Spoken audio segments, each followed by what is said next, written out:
योगी की सीधी ललकार की, क्योंकि जहां अखिलेश बुंदेलखंड में गरज रहे थे, वहीं गोरखपुर से सीएम योगी अखिलेश के हर एक वार का चुन चुन कर जवाब दे रहे थे। योगी ने अपने 4.5 साल की उपलब्धियों को रखते हुए पुरानी सरकारों पर जमकर हमला बोला।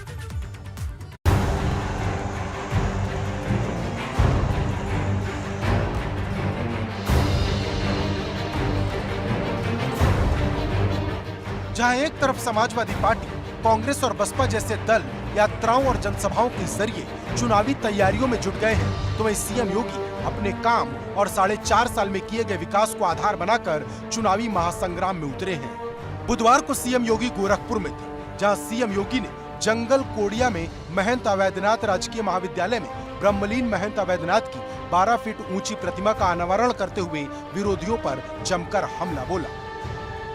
देश की जितनी योजनाएं थी, सब में उत्तर प्रदेश सबसे पीछे हो रहता था, और आज देश की 44 ऐसी प्रमुख योजनाएं हैं जिनमें उत्तर प्रदेश नंबर 1 पर है। नंबर 1 पर दुनिया का सबसे अच्छा निवेश आज उत्तर प्रदेश के अंदर हो रहा है, भारत के अंदर, उत्तर प्रदेश के अंदर हो रहा है। सीएम योगी अपने विरोधियों पर हमला बोल रहे थे और उनके और अपने सरकार के काम के बीच के डिफरेंस को जनता के बीच बता रहे थे। और अब यही लकीर खींचकर सीएम योगी यूपी चुनाव में सबसे बड़ा दांव खेलने वाले हैं, क्योंकि बात कोरोना संकट की हो या बिजली संकट की, सीएम योगी हर चुनौती का डटकर सामना कर रहे हैं। लेकिन विपक्ष उनकी चुनौती का सामना कैसे करेगा, ये देखना होगा, क्योंकि चुनाव की तारीखों का ऐलान भले ना हो, लेकिन जिस तरह से सियासतदान एक दूसरे पर निशाना साध रहे हैं, उससे साफ है कि सब चुनावी मूड में आ गए हैं।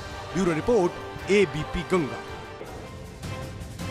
अखिलेश का विजय रथ बुंदेलखंड की बंजर जमीन पर वोट की खेती कर पाता है या नहीं, ये तो आने वाला वक्त बताएगा। लेकिन जिस तरह से अखिलेश अपने विरोधियों पर हमलावर हैं, उससे यूपी का सियासी पारा जरूर चढ़ गया है।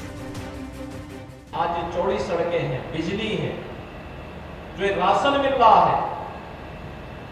सरकारें पहले भी थी, तब सड़कें अच्छी नहीं थी। सरकारें पहले भी थी, तब बिजली नहीं आती थी। सरकारें पहले भी थी, तब जंगल कोडिया में महाविद्यालय, आरटीआई और इंटर कॉलेजेस नहीं बन पाए थे, और न व्यापारियों को थी, न किसी संभ्रांत परिवार को थी। लेकिन भाइयों बहनों, आपने 2014 के बाद बदलते हुए भारत को देखा। मतलब सब अपने अपने तरकश से तीर निकाल रहे हैं, लेकिन असली जंग तो तब होगी जब पीएम मोदी, सीएम योगी, गृह मंत्री अमित शाह, कांग्रेस महासचिव प्रियंका गांधी वाड्रा, राहुल गांधी और बसपा सुप्रीमो मायावती अपने अपने रथ पर सवार होंगे, और फिर होगी यूपी की असली महाभारत।